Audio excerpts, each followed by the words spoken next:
Arestado ang rent-tangay modus ng dalawang suspect sa carnapping. Na-recover ang tinangay nilang van sa Antipolo, Rizal sa tulong ng GPS na ikinabit ng may-ari roon.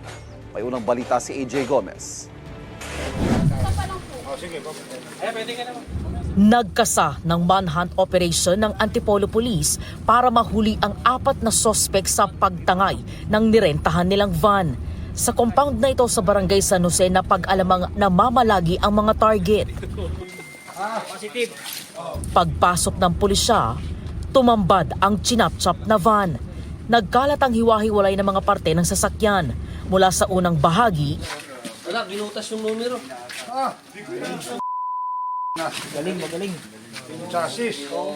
Ginutas. hanggang sa mga gulong. Ay, ito sir, mags ko. Yan. Mags ko. Ayun, ayan na. Ito, bagong bili to sir, kasi nung bumalik sa akin, bagong bili ko sa gulo.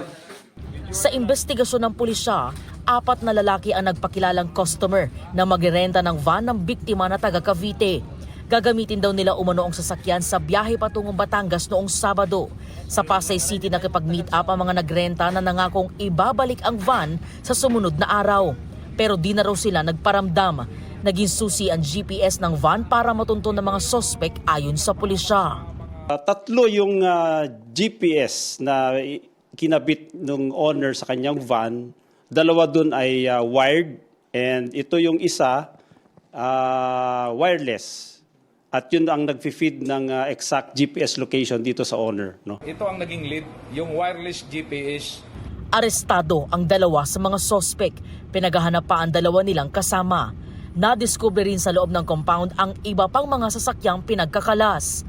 Ayon sa pulisya, rent-tangay ang modus ng mga sospek. Magpapakilala silang magrerenta, pero yun pala, tatangayin ang sasakyan at kakalasin ang mga bahagi nito para ibenta. Tumangging magbigay ng pahayag ang mga sospek. No comment po.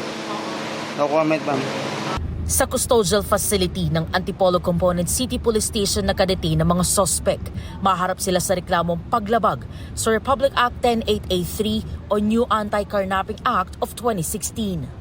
Ito ang unang balita. EJ Gomez para sa GMA Integrated News. Kapuso, huwag magpapahuli sa latest news and updates. Mag-iuna ka sa balita at mag-subscribe sa YouTube channel ng GMA Integrated News.